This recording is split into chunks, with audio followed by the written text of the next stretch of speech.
What does it take to get into an elite private university in the United States? Now we know.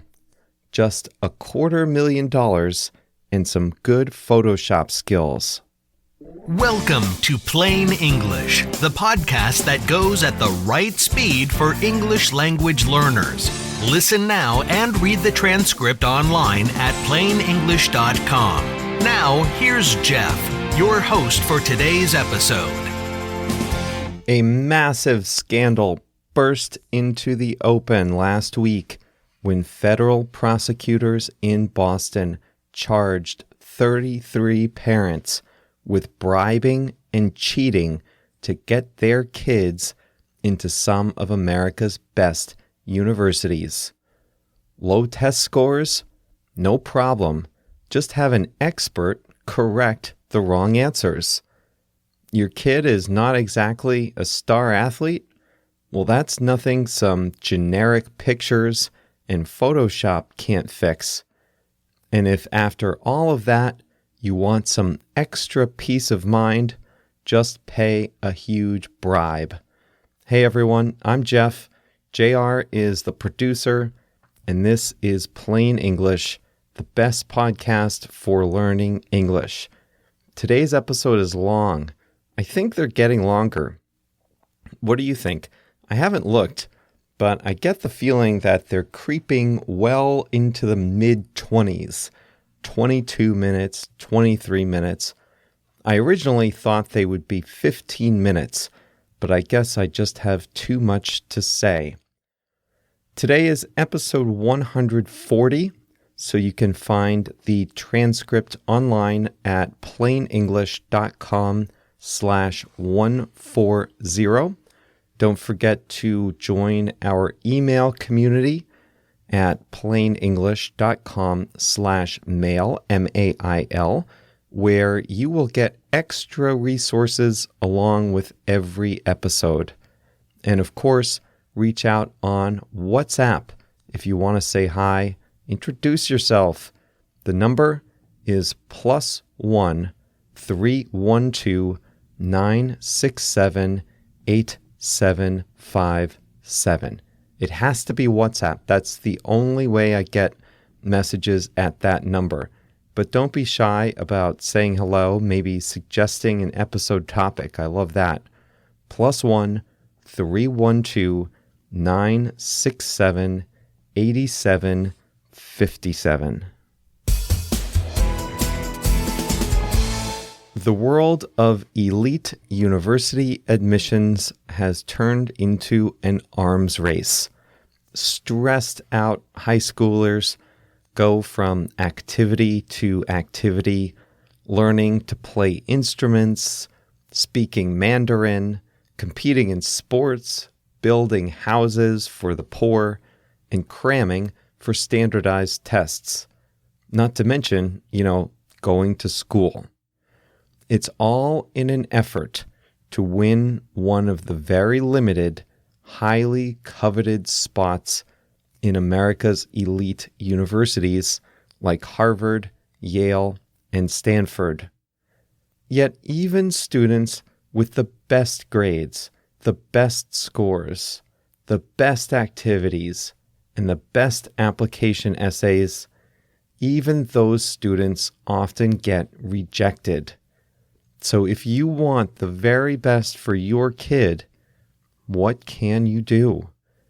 The answer for dozens of wealthy families was to cheat. Federal prosecutors in Boston indicted almost 50 people for participating in a massive scam to get undeserving kids into elite universities. What parents were involved? People who should know better.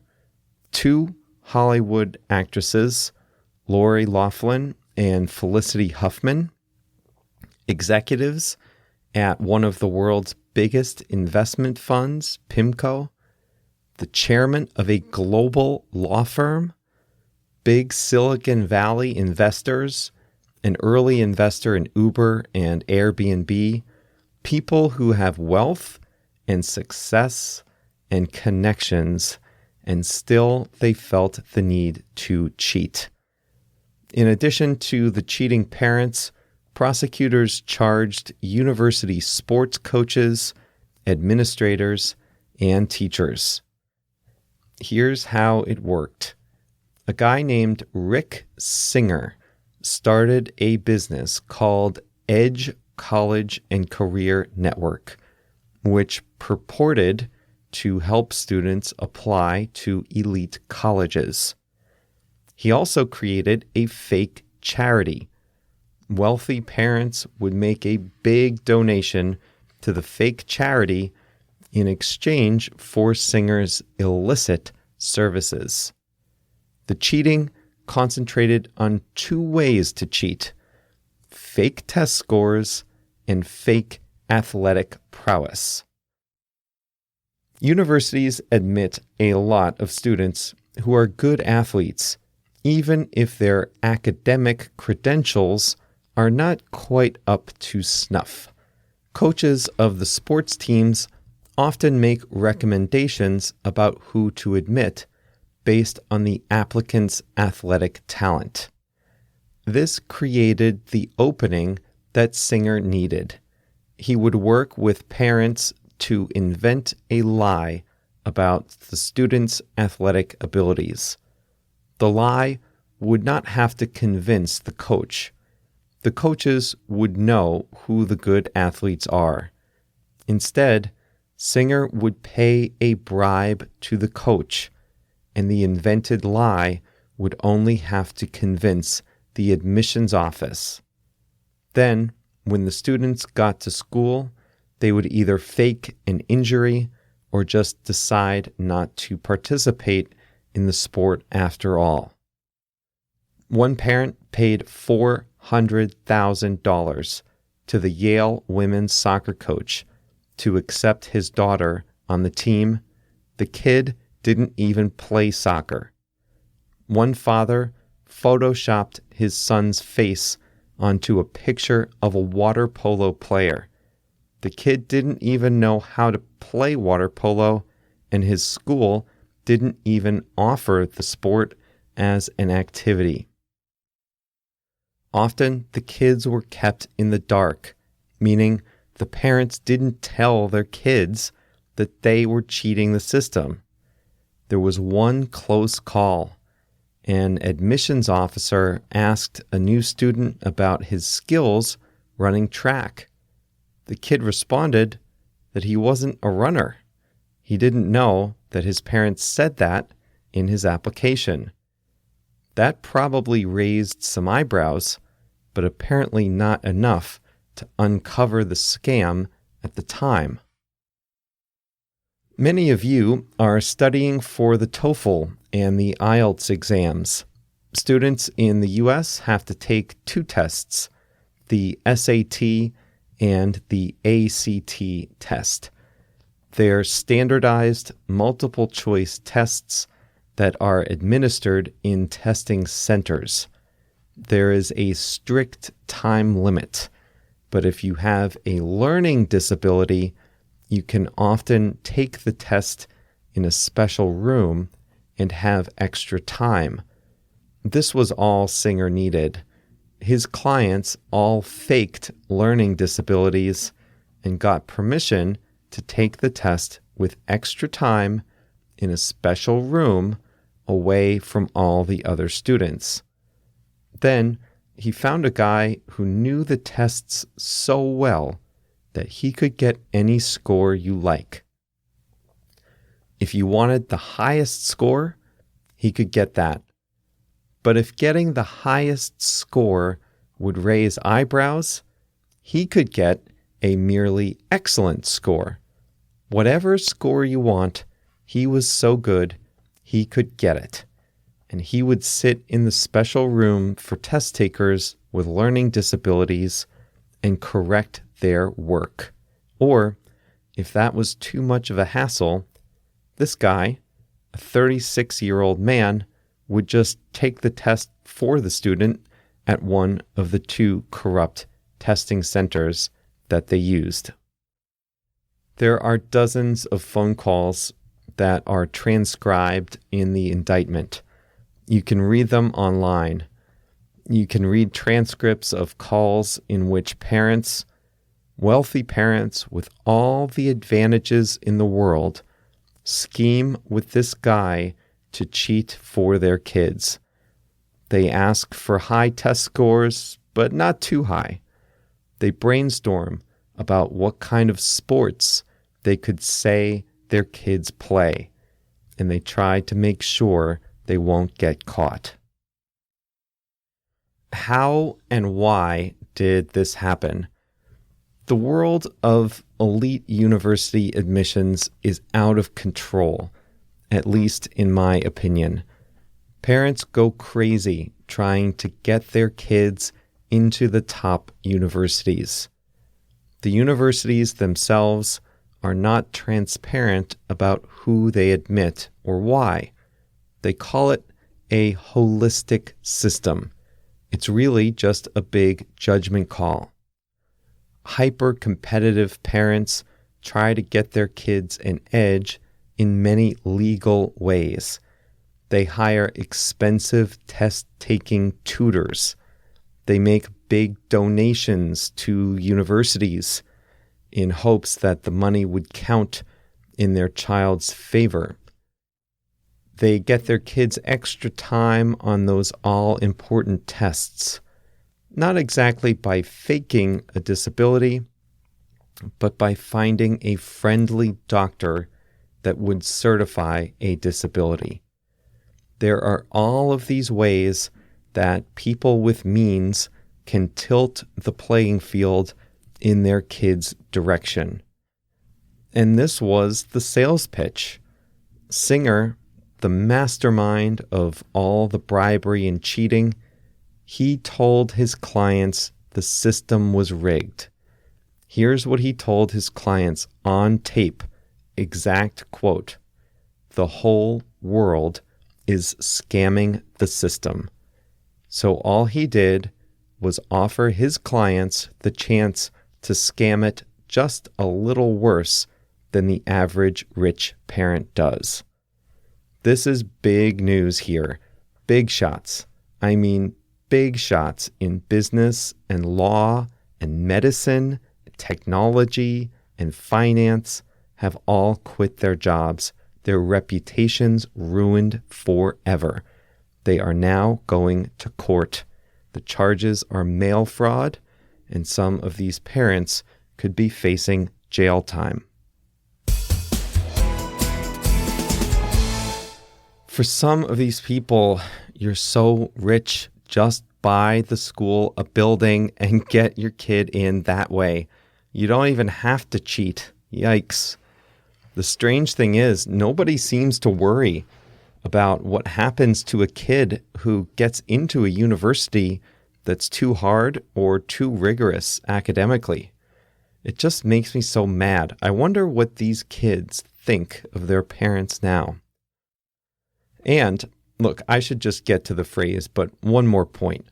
What is this going to do to the kids who have genuine learning disabilities? The kids who really do need extra time to take exams because they can't read as quickly or they have to work harder to understand the questions.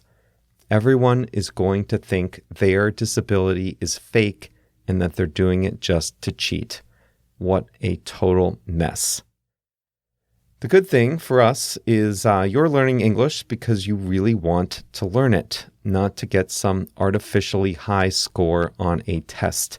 That's why I'm learning Spanish, and learning is so much more rewarding when you actually want to do it, don't you think? If that describes you, you might want to check out Você Lingua. They're an innovative language learning company, and they've already helped millions of learners, not just of English, but lots of other languages too. They have a huge library of online content, apps, exercises, online courses, all kinds of stuff. You can find them at plainenglish.com/learn, Learn. If you're looking to practice in a fun and innovative way, maybe get some practice on the bus or late at night, in the car maybe, if you're a passenger, then I bet you'll like the programs at Você Língua, plainenglish.com/learn. Today's expression is to raise eyebrows. I used it twice, I think. Just pause and think about it for a second, and I think you'll get it. When you raise your eyebrows, you're skeptical. You're wondering if something is true or if something is not quite right. So if an act would raise eyebrows, then that act would cause others to be suspicious. Let's say you're an average student. You get B's, the occasional A, the occasional C in school. That's about average, I guess. Now you take a standardized test and you get a perfect score. Something's not quite right here. That would raise some eyebrows. That would cause people to be suspicious that you might have cheated. That's why the fake test takers wouldn't always go for the perfect score. They would think about the student's overall potential, and then they'd get a score that would be very good, better than what the student could do on his or her own, but not so high as to raise eyebrows, not so high that people would think they were cheating. Now let's say you're pretending to be an athlete. Maybe you're not exactly built like a refrigerator. That's kind of a football joke. Maybe you're not big and strong like an American football player, but your parents would still like to bribe the football coach. If you said you were a quarterback or an offensive lineman, those guys are big. That would raise eyebrows if you're only like 150 pounds. Instead, you say you're a kicker. In American football, the kickers just go out there and kick the ball a few times, and then they get off the field. They don't have to be the best athletes on the team. So if you're not a great athlete, but you still want to pretend to be a football player, just say you're a kicker. That won't raise eyebrows. One parent joked on the phone, speaking of his son, he said, quote, "He does have strong legs.